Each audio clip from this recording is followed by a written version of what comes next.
साथियों, सबसे पहले इस प्रेस वार्ता में आने के लिए आप सबका धन्यवाद। आज की प्रेस वार्ता में 3 महत्वपूर्ण जानकारी जो मैं आप सबके साथ साझा करना चाहता हूं, और उन जानकारियों को साझा करूं उससे पहले ज़रूरी है एक छोटा जिक्र लोक जनशक्ति पार्टी रामविलास ने जो नई ऊंचाइयां हासिल की हैं। आप सबके सामने पार्टी ने कई उतार चढ़ाव देखे। आप सब में से कई ऐसे पुराने साथी भी हैं जिन्होंने मेरे नेता के संघर्ष को देखा। सन 2000 में जब उन्होंने लोक जनशक्ति पार्टी रामविलास का गठन किया और किस तरीके से अलग अलग पड़ाव पर कई बार पार्टी ने ऊंचाइयां हासिल की, तो कई बार पार्टी को संघर्ष के दौर से गुजरना पड़ा। 2000 में पार्टी के गठन के तुरंत बाद हुए लोकसभा चुनाव में जहां हमारे 4 सांसद जीतकर आए, तो वहीं 2005 के दोनों चुनाव में जहां एक बार प्रदर्शन बेहतरीन रहा, 29 विधायक जीतकर आए, तो उसी साल हुए नवंबर के चुनाव में पार्टी उस प्रदर्शन को दोहरा नहीं पाई। 2009-2010 पार्टी के सबसे कठिन समय में से, सबसे कठिन परिस्थितियों में से एक था, जहां 2009 में स्वयं मेरे नेता खुद चुनाव हार गए थे। पार्टी का कोई सांसद उस वक्त जीत नहीं पाया था। तो वहीं दूसरी तरफ 2010 में भी विधानसभा के चुनाव में पार्टी का प्रदर्शन अपेक्षा के अनुरूप नहीं रहा। पर 2014 से जिस तरीके से पार्टी ने निरंतरता में लोकसभा चुनाव को लेकर जीत हासिल करने के सिलसिले को बरकरार रखा। 2014 में 7 सांसद हमारे, 7 प्रत्याशी हमारे चुनाव लड़े, 6 जीते। 2019 में 6 लड़े, 6 के 6 जीते, और 2024 में 5 लड़े, 5 के 5 जीते। तो वो एक निरंतरता बरकरार रही लोकसभा के चुनाव में। पर विधानसभा में पुनः 15 में हम लोगों का प्रदर्शन दोबारा अपेक्षा के अनुकूल नहीं रहा। विपरीत परिस्थितियों में उस वक्त राजू तिवारी जी, इन्होंने चुनाव जीतने का काम किया। राजकुमार शाह जी, वो हमारे विधायक बने, मात्र 2 सीटें हम लोग जीत पाए। और 20 आते आते तो पार्टी ने एक अलग ही फैसला लेने का काम किया। और मैं ये मानता हूँ कई बार उस फैसले को लेकर चर्चाएं हुई, बहस हुई, वो फैसला सही था, वो फैसला गलत था। पर उस वक्त भी मैंने कहा था कि मेरे इस फैसले का, मेरे इस निर्णय का इतिहास अपने हिसाब से आकलन करेगा कि क्या वो फैसला सही था मेरा अकेले चुनाव लड़ने का या गलत था। पर आज मैं मानता हूँ कि जब पार्टी ने एक नई ऊंचाई हासिल की है ठीक 5 साल के बाद, तो इसकी जड़ में 2020 के उस फैसले की झलक जरूर दिखाई देती है। 2020 में लोक जनशक्ति पार्टी रामविलास ने विपरीत परिस्थितियों में, जब यकीनन गठबंधन में हम लोग को कॉर्नर किया जा रहा था, गठबंधन में हम लोग को जगह नहीं मिली थी, तो वहीं एक ऐसा दौर था जब मेरे नेता, मेरे पिता आदरणीय रामविलास पासवान जी का स्वास्थ्य ठीक नहीं था और लगभग अगस्त के महीने से वो अस्पताल में थे, और उससे पहले से उनकी तबीयत खराब थी। तो उससे पहले लगभग 6-7 महीने तो हम पटना आए भी नहीं थे, दिल्ली में उनका इलाज चल रहा था। और उसके बाद जिस तरीके से चुनाव के दौरान पहले चरण का जब नामांकन चल रहा था, ठीक उस दौरान उनका निधन हुआ। और उसके बावजूद भी पार्टी अपने फैसले पे कायम रही और अकेले हम लोगों ने चुनाव लड़ने का काम किया। परिणामों के बाद मेरा कई बार मजाक उड़ाया गया, कई बार मुझ पे आरोप लगाए गए कि मैंने क्यों ये फैसला लिया। पर उसके बाद भी मुझे कम से कम इस बात का गर्व, इस बात का संतोष था कि एक अपने सिद्धांतों पे अडिग रहते हुए, बिना कोई समझौता किए हुए, अगर मैंने ये फैसला लिया था कि मैं अकेले चुनाव लड़ूंगा, तो अंतिम दम तक मैं उस फैसले के साथ रहा, भले परिस्थितियां कितनी विपरीत क्यों ना हुई। मेरे पास बहुत आसान था, पहले चरण में ही मेरे पिता का निधन हो गया था, मैं उसी वक्त समझौता कर लेता और किसी गठबंधन के साथ जितनी सीटें मिल रही थी लड़ लेता। पर ये पार्टी के सिद्धांतों को दिखाता है, विचारों को दिखाता है, जिससे कभी हम लोगों ने समझौता नहीं किया।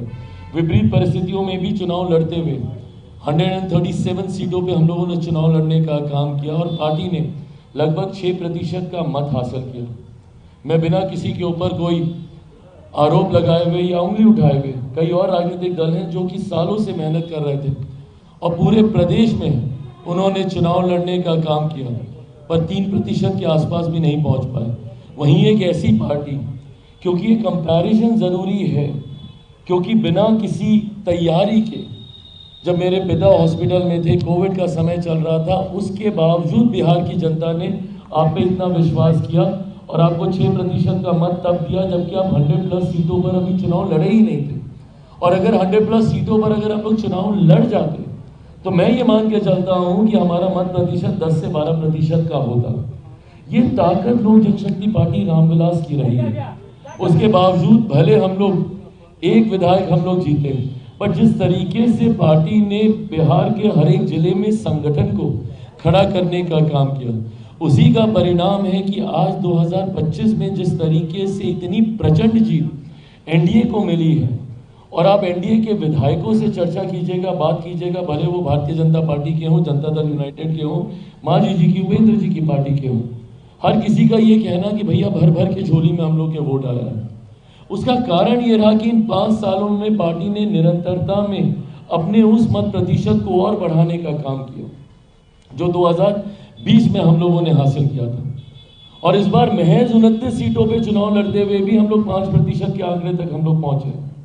तो ये दर्शाता है एक निरंतर ग्रोथ जो लोक जनशक्ति पार्टी रामविलास की रही है। और इस निरंतरता को बरकरार रखने के लक्ष्य के साथ कई बार होता क्या है, और इस बात को मैंने हमेशा कहा है कि जब आप थोड़ी सी भी जीत आप हासिल कर लें और वो घमंड, वो अहंकार आपके सर पर चढ़कर बोलने लग जाए, तो वहीं से आपके पतन की शुरुआत होने लगती है। जिस दिन मैं 2024 में ये समझ लेता कि भैया पार्टी ने एक बड़ी जीत हासिल कर ली है, 5 के 5 मेरे सांसद जीत गए, मुझे मेहनत करने की जरूरत नहीं है, तो उस दिन से मेरे पतन की शुरुआत फिर से हो जाती। उस दिन ना सिर्फ अपने सांसदों से बल्कि पार्टी के हर एक नेता कार्यकर्ता से मैंने यही कहा था कि अब हमें दुगनी ताकत से अगले 1 साल विधानसभा के चुनाव के लिए हम लोग को मेहनत करनी है। वो नव संकल्प यात्रा हो या विभिन्न माध्यमों से हम लोगों ने जितने कार्यक्रम बिहार के अलग अलग जिलों में आयोजित किए, इसी लक्ष्य, इसी उद्देश्य के साथ कि निरंतरता में जनता के साथ जुड़े रहना जरूरी है, उनकी आवाज बनना जरूरी है। आज पुनः आप सबके माध्यम से मैं बिहार की जनता को ये विश्वास दिलाना चाहता हूं कि लोक जनशक्ति पार्टी रामविलास समर्पित है पूरी तरीके से सिर्फ और सिर्फ बिहार और बिहारियों के लिए। आज पार्टी को ये जीत हासिल हुई है, बट उसके बावजूद कल पार्टी की हुई बैठक में पुनः ये संकल्प लिया गया कि इसके बाद पार्टी अब दुगनी नहीं, संभवतः चौगुनी ताकत से मेहनत करेगी, जनता के बीच जाकर उनके जुड़े हुए मुद्दों को, उनकी समस्या का समाधान करने का काम करेगी और विधानसभा में और बिहार की कैबिनेट में उनकी आवाज बनने का काम करेगी। अपनी सोच, अपने विचार Lok Janshakti party Ramvilas Bihar first, Bihari first के संकल्प के साथ चल रही है। ये बिहार और बिहारियों को एक विकसित राज्य देने का संकल्प है। बिहार को फर्स्ट, बिहारियों को फर्स्ट बनाने की ये सोच है। विधानसभा हो या मंत्रिमंडल में हो, निरंतरता में लोक जनशक्ति पार्टी रामविलास के तमाम हमारे नवनिर्वाचित विधायक इस विषय को उठाने का काम करेंगे।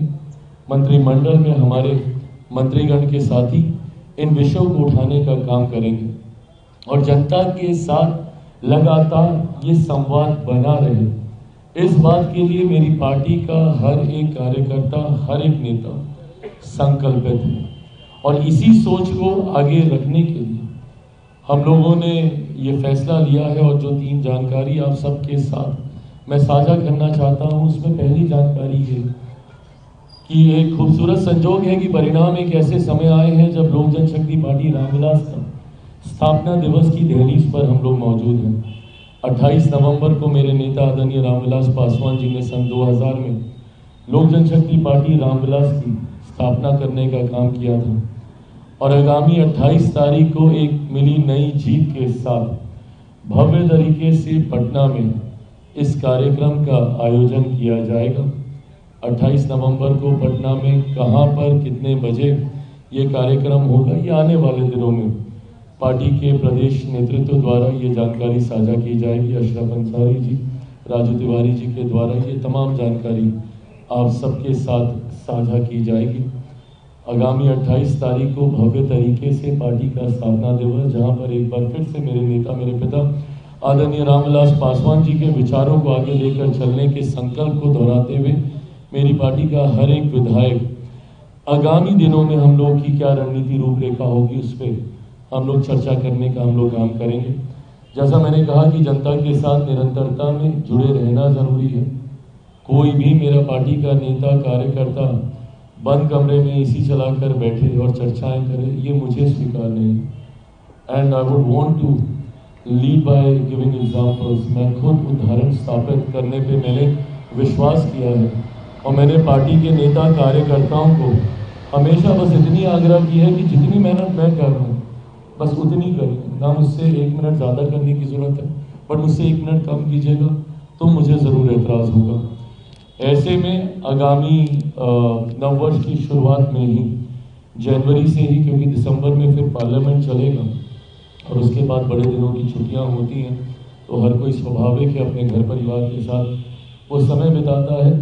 बट जनवरी में दही चूड़ा के तुरंत बाद, जैसे ही खरमास समाप्त होगा उसके तुरंत बाद से लोक जनशक्ति पार्टी रामविलास पुनः बिहार भर की यात्रा में हम लोग निकलने का काम करेंगे।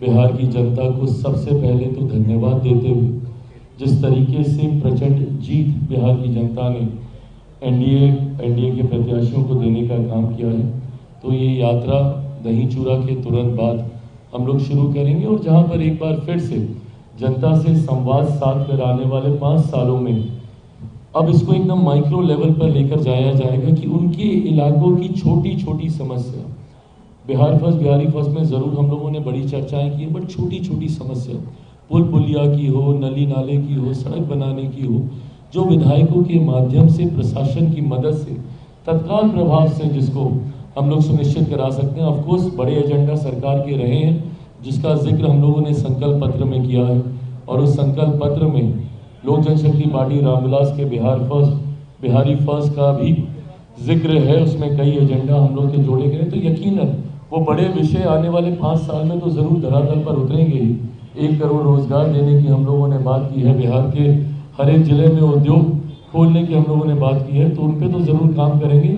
बट रोज़मर्रा की जो दिक्कतें ग्रामीणों को झेलनी पड़ती है, जिस व्यवस्था में वो गांव देहात में रहते हैं, उसको कैसे तत्काल प्रभाव से दूर किया जा सके, इस दिशा में इस धन्यवाद यात्रा के माध्यम से हम लोग सुझाव इकट्ठा करेंगे और जल्द से जल्द उसके ऊपर कार्य करने का हम लोग प्रयास करेंगे।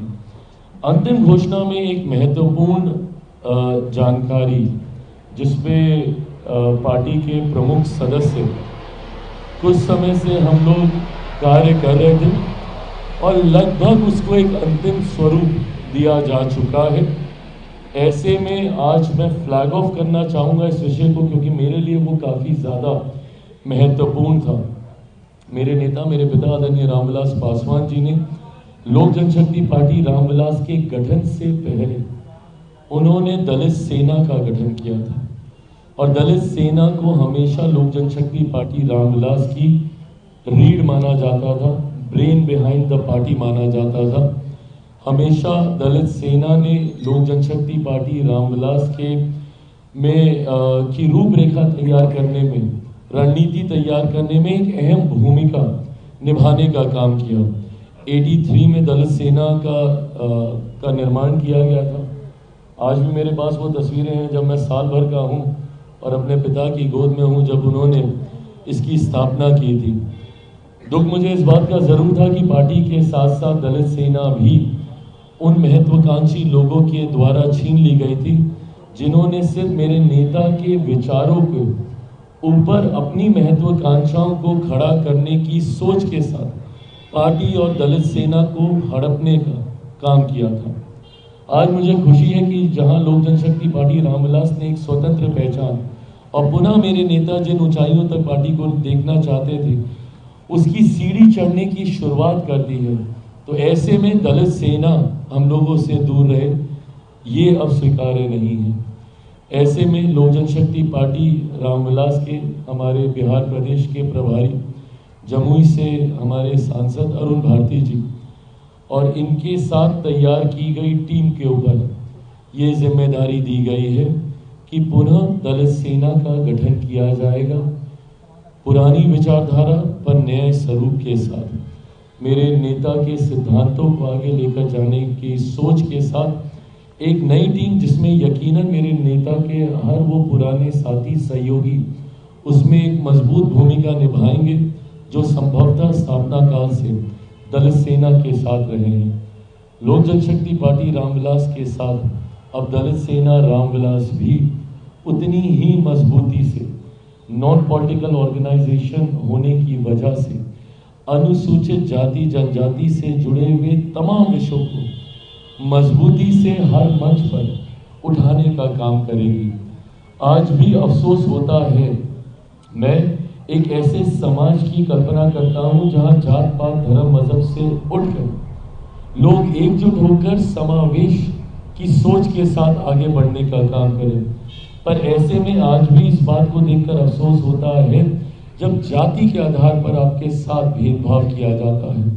आज भी 21वीं सदी में ऐसे उदाहरण देखने को मिलते हैं जहां एक दलित होने की वजह से आपको घोड़ी पे चढ़ने से रोका जाता है। एक दलित पुलिस अधिकारी को बारात निकालने के लिए सिक्योरिटी की व्यवस्था करनी पड़ती है। एक दलित बड़े पद पर बैठे हुए नेता को मंदिर में जाने के बाद मंदिर को गंगा जल से धुलवाया जाता है। आज भी ऐसे उदाहरण देखने को मिलते हैं।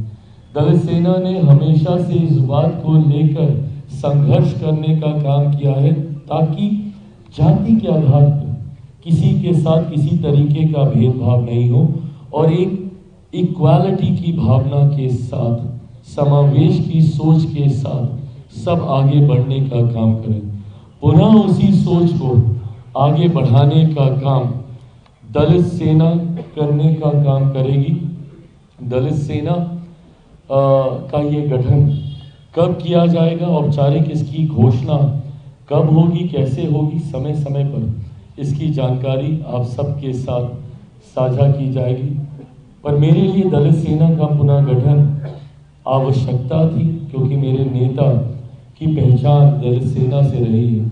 आज भी मुझे भारत की संसद में लोकसभा हो या राज्यसभा हो कई ऐसे सांसद मिलते हैं जो अपना परिचय देते हैं कि भैया 80 के दशक में हम दलित सेना के जिला अध्यक्ष होते थे या 90 के दशक में हम दलित सेना की प्रदेश कमेटी या राष्ट्रीय समिति में हम होते थे।